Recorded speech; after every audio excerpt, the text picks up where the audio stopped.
On Erev Pesach, there is an Isur, there is a halacha, there is a prohibition that tells us that we are not allowed to eat matzah. On Erev Pesach, I know some people have the minhag not to eat matzah from 30 days before Pesach. Others have the minhag from Rosh Chodesh Nisan, which is about 2 weeks before Pesach. And if you have that minhag, of course you should continue with that minhag. However, the halacha only stops us from eating matzah on Erev Pesach. What is Erev Pesach? The day before Pesach. But how much of that day is considered Erev Pesach? This is a machloket between the Ben Ish Chai and Harav Ovadia. The Ben Ish Chai says the night before is also considered Erev Pesach, and therefore the prohibition is applicable even the night before Pesach. So this year, 2021, it would be Friday night. According to the Ben Ish Chai, there would also be a prohibition of eating matzah on Friday night. Hacham Ovadia says no. Erev Pesach, we don't refer to the entire day before Pesach. We refer to the 12-hour unit from sunrise before Pesach, which would mean Friday night, you would be allowed to have matzah.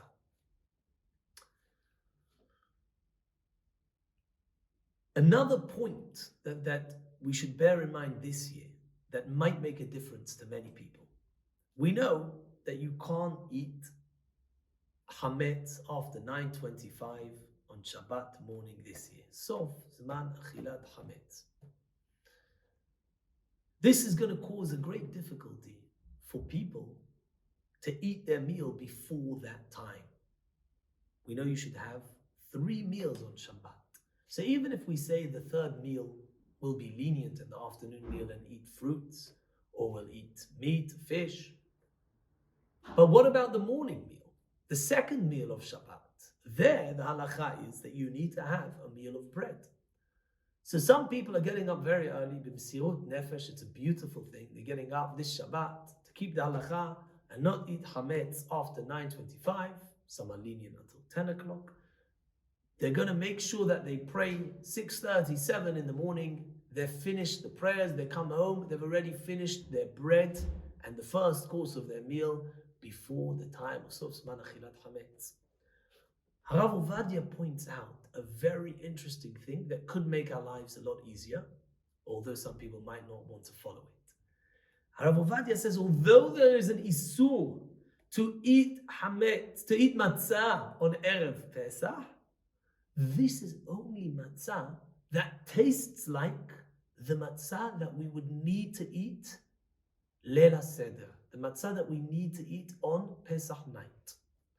Matzah that doesn't taste like that, matzah that can't be used for Pesach night because of its difference in taste, its change of taste, it can't be used to fulfill the mitzvah. That matzah, there is no prohibition from eating. And he bases this on the Shulchan Aruch, who says clearly that matzah that was needed with meperot, with fruit juice, which we can't use for Pesach night, we can eat it throughout Pesach, but we can't use it for the mitzvah of matzah, that may be eaten on Erev Pesach. Says Rabbi Ovadia, if I take my regular soft matzah, and I'll tell you why I'm talking about soft matzah in a moment. If I take my soft matzah and I fry it with a lot of oil, or I put it for 10 minutes in a pot of chicken soup, its taste will change to the extent that if I were to use that on Seder night, I would not fulfill the mitzvah. If so, this matzah may be eaten even on Erev Pesach.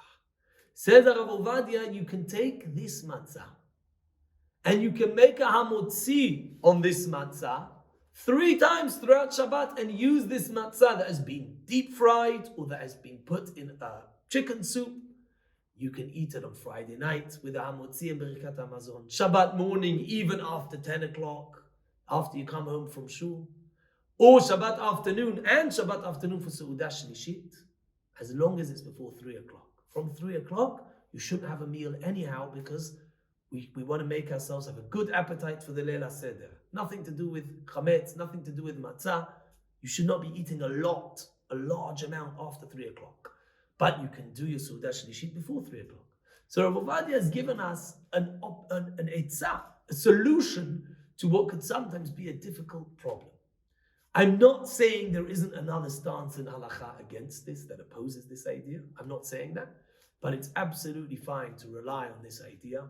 And if it makes our lives easier, please, by all means, you may rely on it. Just bear in mind, if you're going to do this with a cracker-like matzah, the general matzah, not the thick matzah that some Sephardim eat, then very often the matzah will break and there won't be large pieces, or it will lose its to'ar lechem. It won't look like a bread-like substance, and then its bracha will not be hamotzi.